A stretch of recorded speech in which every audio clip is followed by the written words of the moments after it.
Thank you. Good evening. Namaste. Jai Telangana. Andarki namaste.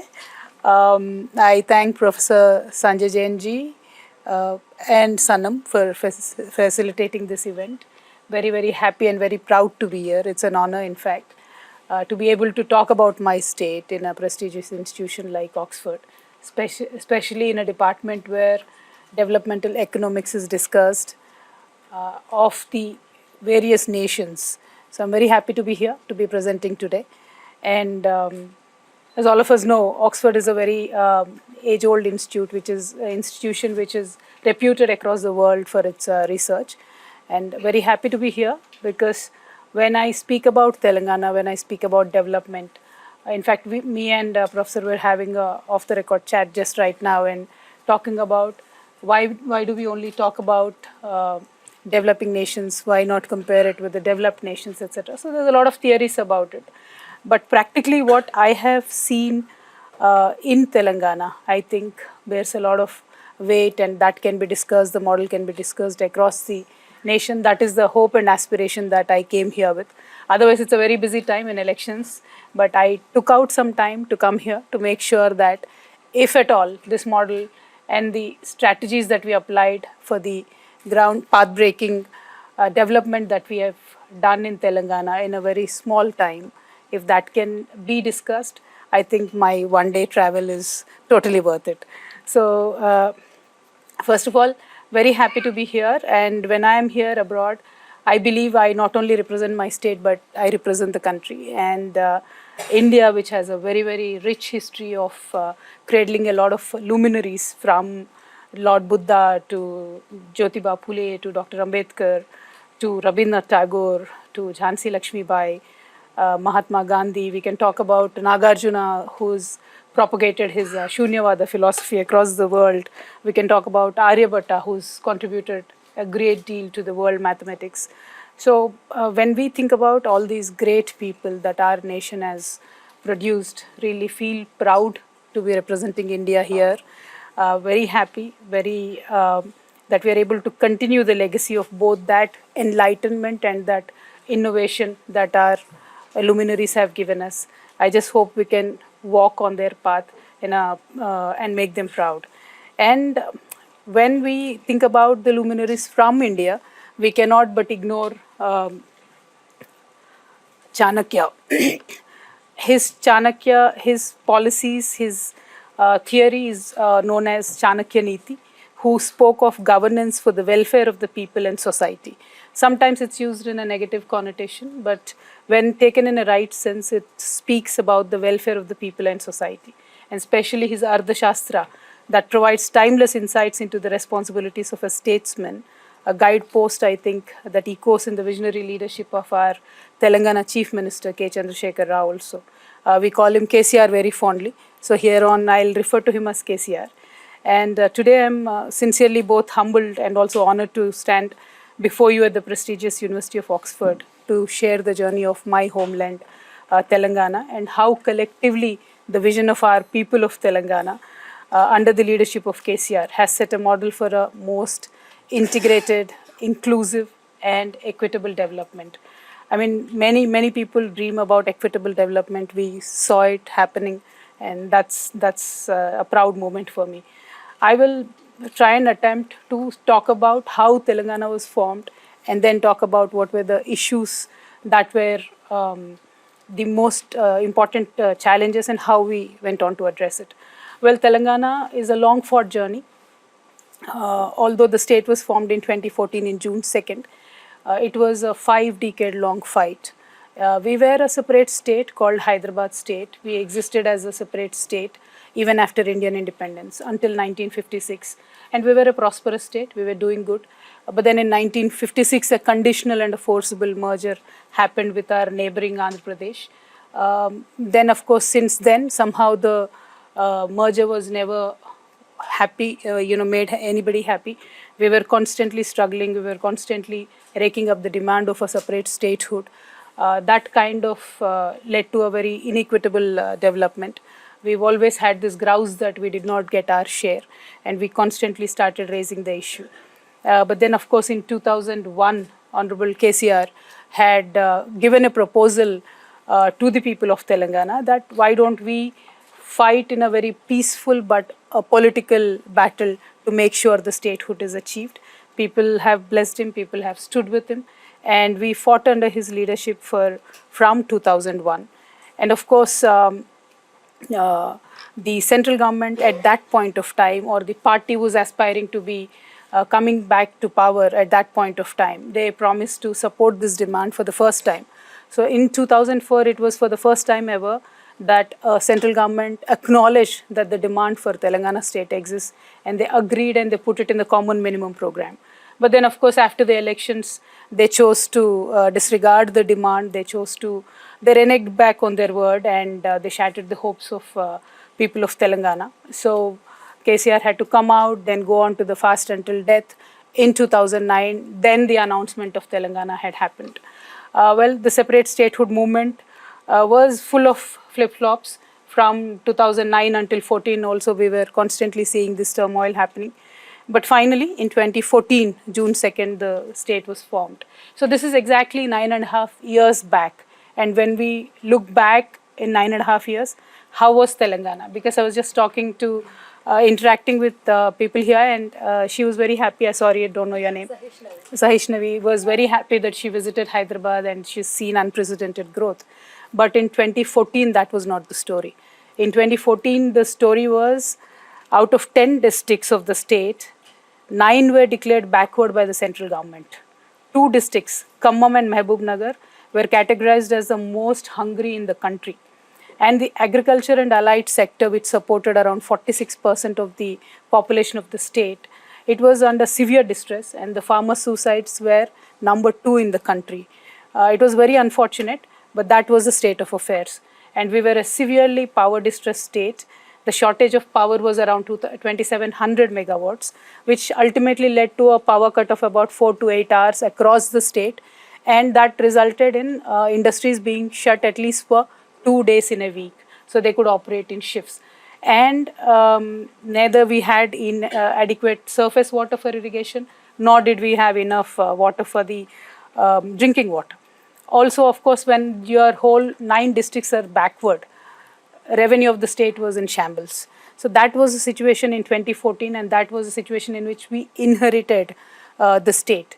But then what did we do? How did we change that situation from being a power deficit state, from being a state which had no drinking water, from being a state which had no irrigation water, now to a power surplus state, now to a state where we are number 2 in paddy production? How did that transformation happen? And that is the story I am here to share with all of you. And the leader, KCR, he was an agitator. He was constantly agitating for the state. He has a very sharp wit and a sharp tongue. So he never spared anybody during the agitation. So people did have this fear that what will happen once the Telangana state is formed? How will the rest of the Hyderabad, rest of the people will be taken care of? But what I have seen for any society to transform, the prerequisite is that the leader of that state should understand how to convert his negativities into positivities. And I've seen that change happening in my own leader.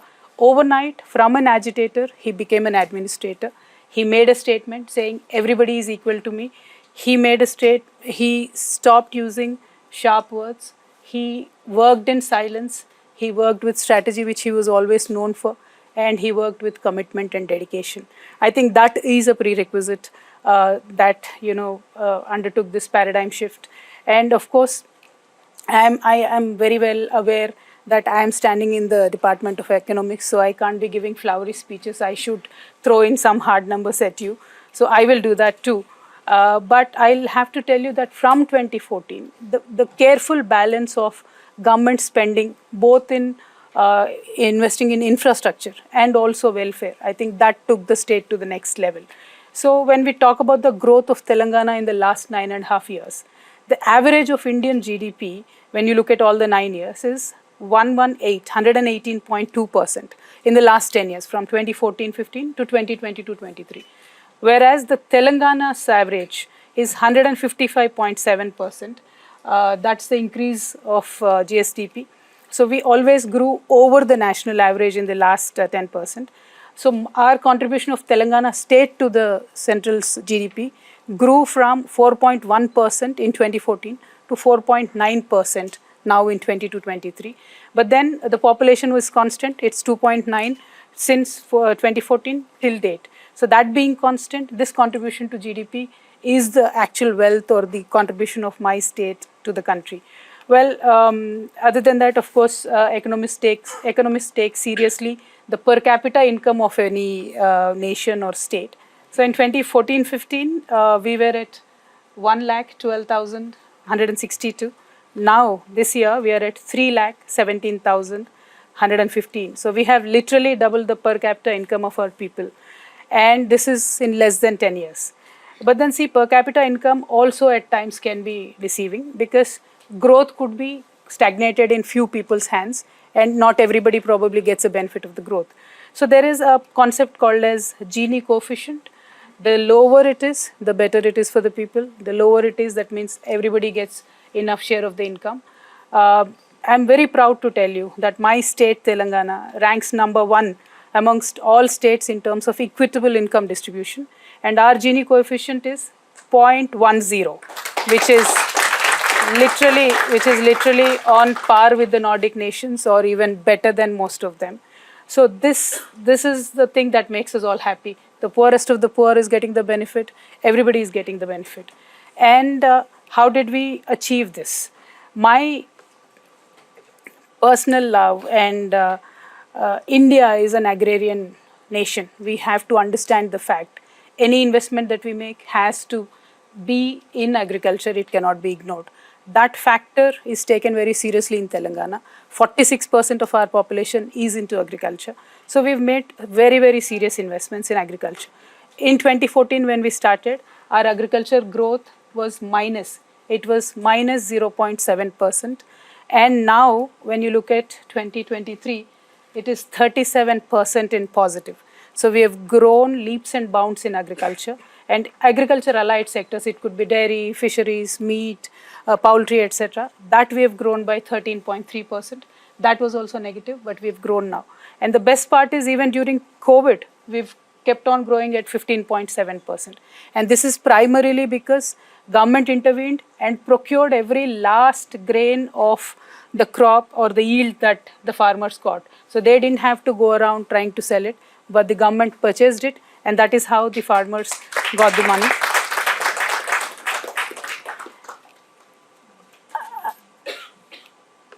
And when we talk about agriculture, as usual, most of the economists don't agree. I believe economists, most of them are very elitist. When somebody wants to give an incentive to a person who is investing 2,000 crores in a company, that is fine. But when a government wants to offer an incentive to a farmer with 2-acre land, that is somehow looked down upon. But in Telangana, we've decided to hold the hand of the farmer from the tilling of the soil to the yield of the crop. So even before they start tilling the land, we give them investment incentives. And I'm very proud to tell you that 10,000 rupees investment that we give per acre per farmer every year, till date, in the last 9.5 years, 72,815 crores was directly given to 65 lakh farmers of Telangana. So this was the first step to make sure the farmer does not walk into the debt trap. So private debt is usually taken before they start tilling the soil. That is when the government intervenes and gives the money. Then when you look at every process, the quality of the seeds, Telangana is the only state which actually puts a PD Act, preventive detention cases if somebody sells spurious seeds. It was a serious issue during before Telangana state formation, and we've controlled it. So quality seeds we give, timely availability of fertilizers to the farmers we give, and of course surface water for irrigation is given.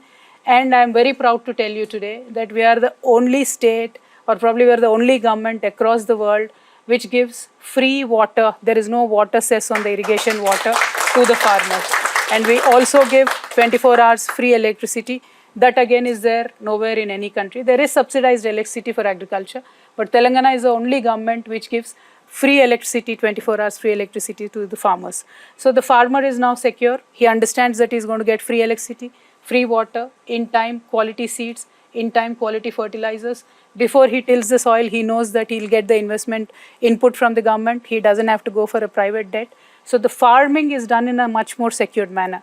The most important thing, other than all of these factors, is a farmer who has a 1 acre land or a 2 acre land or a half acre land. Earlier also had the land in his name, but the records were never clear. In India, in many of the states, it is still the issue. So if a farmer has to go for raise a loan for anything, for a child's education or for some personal use, banks will not give him loan. Despite having a land, he will never get a loan.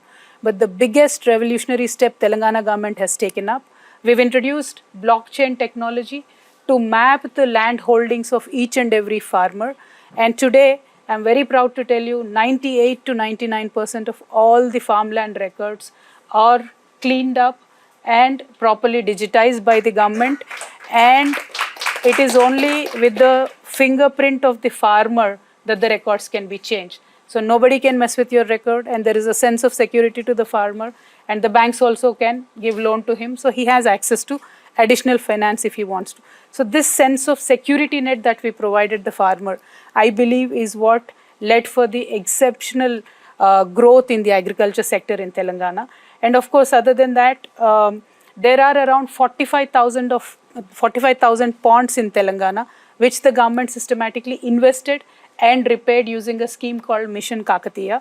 And then we've linked all these ponds with the major irrigation canals that we built.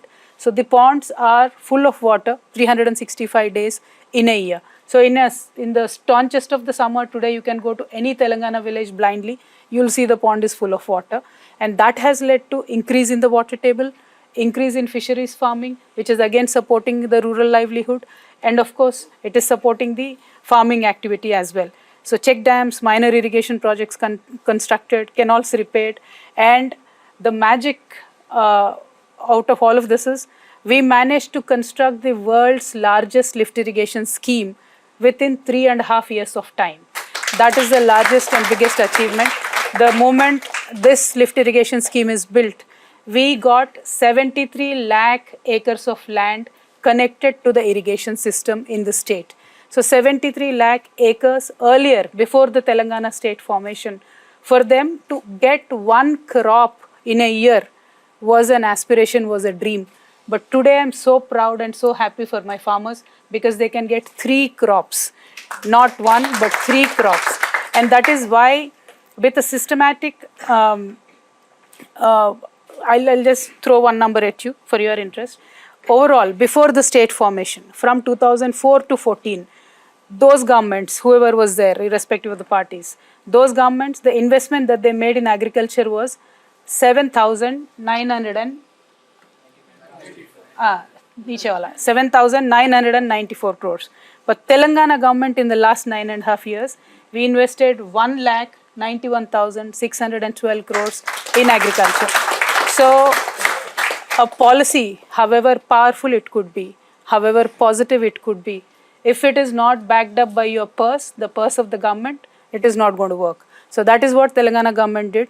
We framed powerful policies, we framed good policies which will help the people, but then backed it up by the finance. So the outlay and the way to spend it, that management, that efficiency in the governance, that is what set us apart, and that is what today gave the results. As a result, now the area under cultivation increased from 1.31 lakh acres to 2 crores because it's consecutive seasons we are talking about. That's why the number will be double.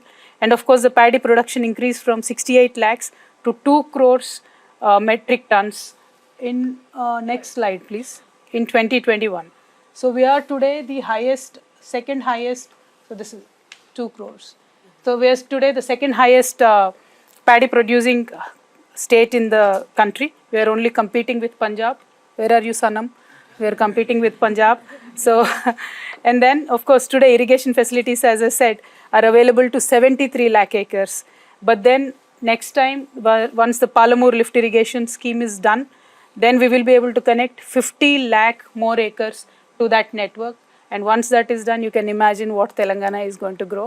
Nothing short of gold.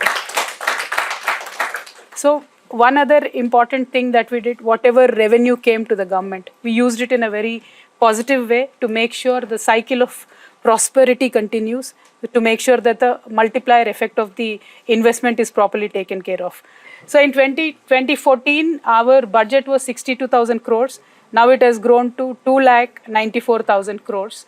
And that is again made systematically invested into various projects, starting from drinking water, in which we invested 36,000 crores to make sure that every household in Telangana is connected. So most of us who have faced the power cuts, we know the problem and the pain and why we don't want to go to the villages in Telangana. But then that has transformed now, because Telangana government has very systematically invested 38,000 crores in the last 9.5 years to make sure that our power production capabilities increased. This one. So our power production, when 2014 we started, we could only produce 7,778 megawatts of power. But now we are producing 18,453 megawatts of power. And of course, we are focused on renewable energy as well. So in 2014, we only had 74 megawatts of renewable power. Now we are able to produce 5,741 megawatts of power. And with the industrial growth, our per capita power consumption, this number has grown to 2126 units. So that is highest in the nation and also almost equal to most of the developed nations. That is an indication that industry is doing well. Most of the individuals are doing well. So that is one of the international indicators. And I'm very happy that Telangana got there. And then when we look at the environmental challenges, world over, we are conscious that the world's biggest challenge in terms of climate change is taking collective responsibility. And people and Telangana government are aware of this. And we have systematically again invested 10,000 crores in a program called Telangana Ku Haritaharam, where we planted saplings, 280 crore saplings. And we made sure we fenced our forests. We made sure we thickened our forests. We made sure, in fact, when they plant saplings in the villages, incentives of watering the plants of like 2 rupees, 2.5 rupees also is given in the villages.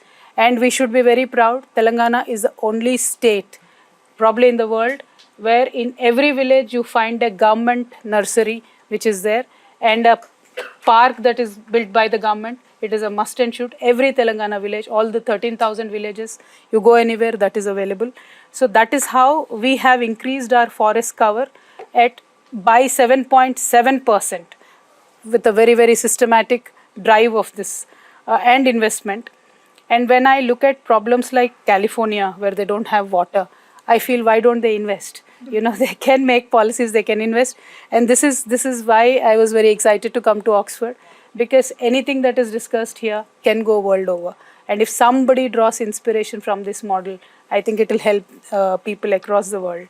And speaking of the industry, this is again very important, because not only farming, not only upskilling, but we need to create wealth in order to take care of the poorest of the poor. We need to create wealth.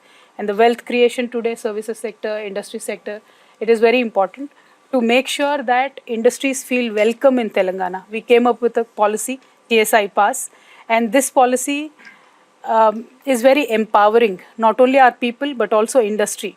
For example, if I'm coming here from UK, I want to invest in Telangana, you apply for a permission. Within 15 days, if I can't give you permission, then you have every right to open your company, you can start operating. Because by law, if you do not receive the government permission within 15 days, we have made it a statutory right to go ahead and commence the work. And this has really inspired a lot of companies. Many of them have come to Hyderabad, Telangana, they've invested. And I'll throw some numbers at you. From 2014 till 2023, January, 22,100 industrial units were given permission. Almost all of them have started operations, and the investment worth 3,31,000 crores, that is close to USD 40 billion, is what a small young state like Telangana could attract. And the jobs created, these are direct jobs I'm talking about, or 22,36,000. There will be more than that indirect jobs that will be created. And of course, the activity that brings and the cities they build, that is the growth that you actually see and perceive when you visit Telangana. And of course, IT, we've progressed leaps and bounds. The IT exports in 2014 were 57,000 crores. Today we are at 1,83,000 crores. Top 5 IT companies, Apple, Google, Microsoft, Facebook, Amazon, 4 of them came to Hyderabad after Telangana formation and after the TSI pass was rolled out. So that clearly is a success of the policy and also clearly a success of a visionary leader like KCR Garu. And of course, one other thing that might interest you, Professor Jain, we are the only government probably which has a government-led incubator which can accommodate about 4,000 startups at any point of time.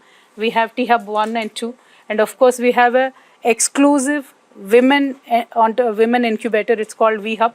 That is again government-led, government-supported, government-mentored. So access to finance, training, mentorship is also all taken care by the government. This is also very unique. Nowhere across the globe you see that. And of course, not only making sharp policies, our leader is a person not only with the highest IQ, but he has the highest EQ as well. So he thinks with his heart. I would say that because also I'm his daughter, I understand how he thinks. He has a very sharp intellect, but when he sees a humanitarian situation, he will not think about anything, he'll directly jump into it. For example, I'll tell you, one day we were just discussing, I had received an application of a person who is suffering with elephantiasis, where one leg gets very fat, they can't move. It is a disease, but then that person kind of cannot move out of the house and not work. I just asked our leader that this is a situation, how can we help them? With one pen stroke, immediately 80,000 such people across the state started getting pension from that very day and moment. So that is the emotions with which our government works. And we are probably the only government where, unfortunately, if somebody passes away in a government hospital, we have a special vehicle to transport the dead body from the government hospital to the village, to the doorstep of a person. It's a special vehicle that is there. It's a special drive. And another thing, this is again my leader's brainchild.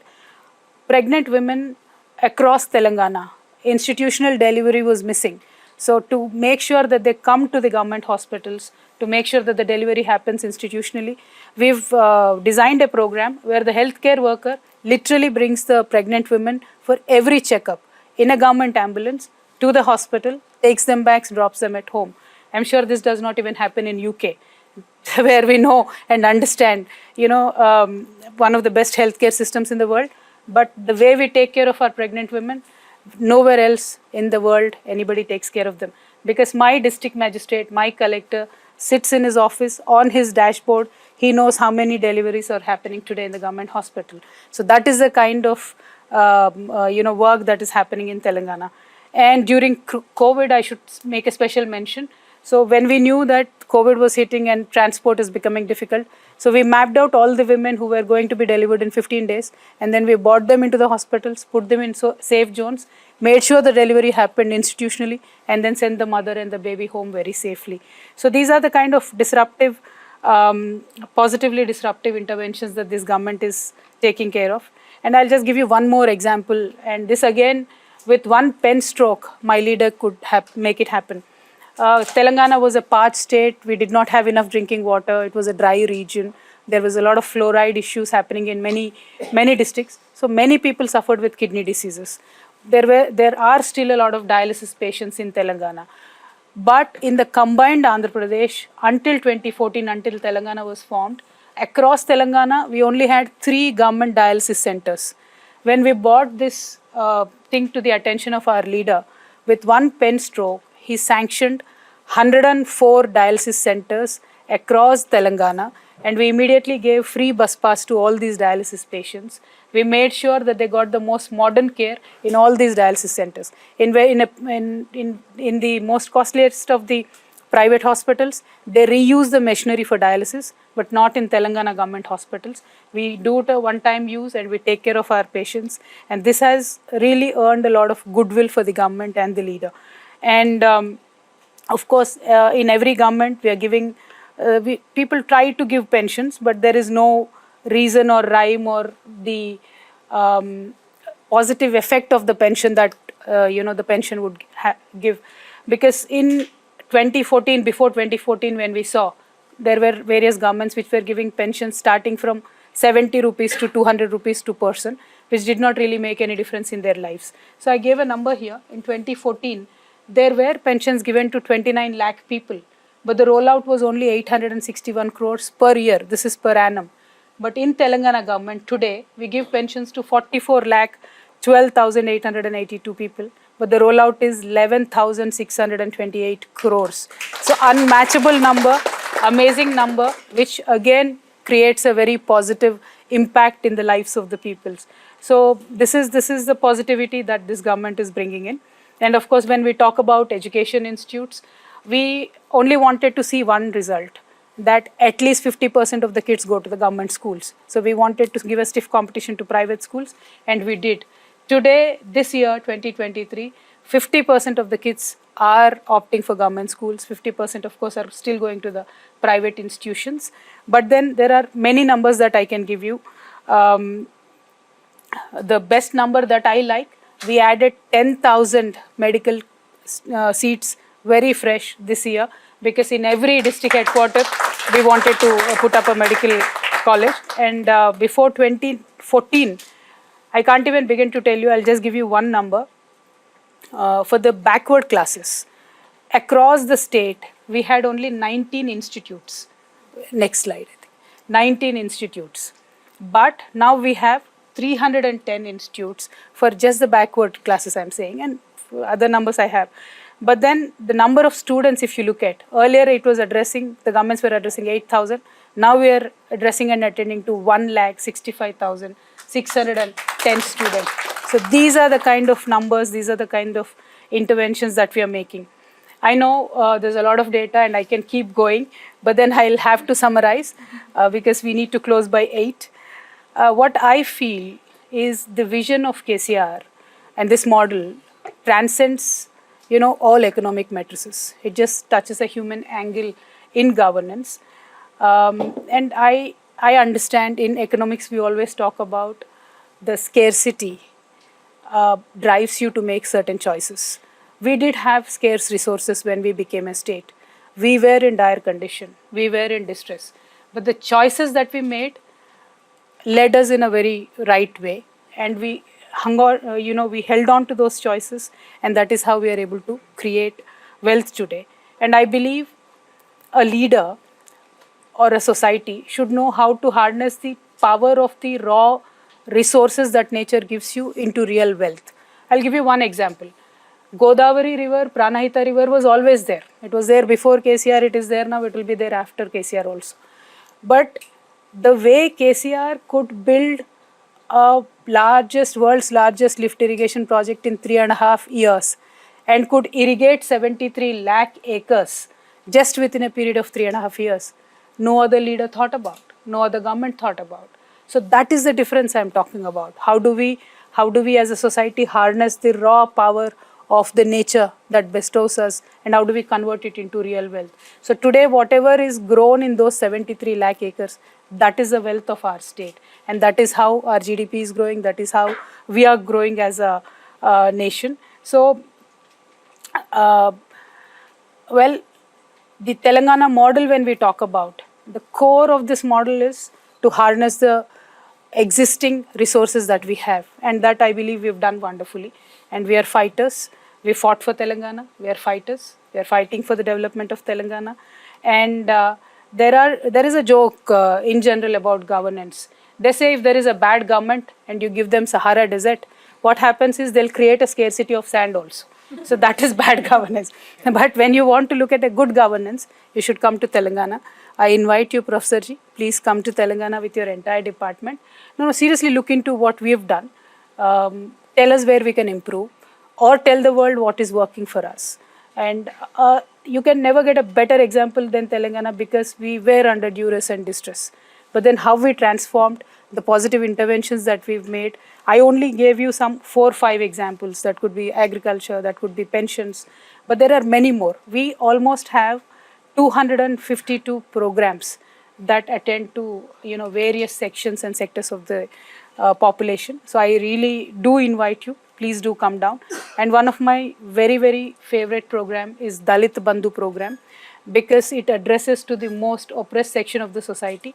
The idea is to uplift any Dalit family out of the poverty line. So there is a direct benefit transfer that is given. And this will be very interesting for you and economic students. Generally, when government give away a loan, even if it is 1 rupee, there are 100 conditions with it. This 1 rupee should be used in this particular way. This 1 rupee should be used, or you should show us how this 1 rupee is going to be paid back to us, etc. But this Dalit Bandhu program, where we give 10 lakh rupees to a Dalit family, we gave them so much freedom. We said, if you want to use this 10 lakh to pay your debt, pay it off. All right, from next day you start afresh. Or you want to divide it into 5 units, use 2 lakhs for this, use 3 lakhs for that, use 3 lakhs for this, you're free to do so. Or 4 people who get Dalit Bandhu, all of you can come together, take 40 lakhs, create a good industry with it, do something else. That freedom was given. So we grounded these projects, and the success rate that we are seeing, the wealth that the government could create for these families, and the permanent upliftment of these families above the poverty line. I believe this is something very groundbreaking. No government has ever done it. No government ever gave this kind of freedom to utilize the grant that is given to them. And this is only Telangana government that is given. And that I can proudly say is the Telangana model of governance. And ultimately, when we look at what all we have done, we gave our society a confidence to, pick and choose what they can do, what they cannot do, where they want to go. If a person from a humble background wants to go study in UK, we are giving them scholarships. If they want to still continue with the traditional livelihood, we give them help from the government. We help them upskilling. Today, I am very proud to tell you that kids who have gone to do their IIM, IIT, they're coming back and training with us, because our government gives a entrepreneurship program, mentorship and finance to them. So they're coming back after IIT, IIM to the Telangana government, training, and we've trained more than 2,500 people like that, and we've created entrepreneurs. So there are many, many schemes. I can go on and on. I have a huge list. But end of the day, under a decade of self-rule and under the able leadership of a world-class intellectual, Telangana is still, recuperating, realigning.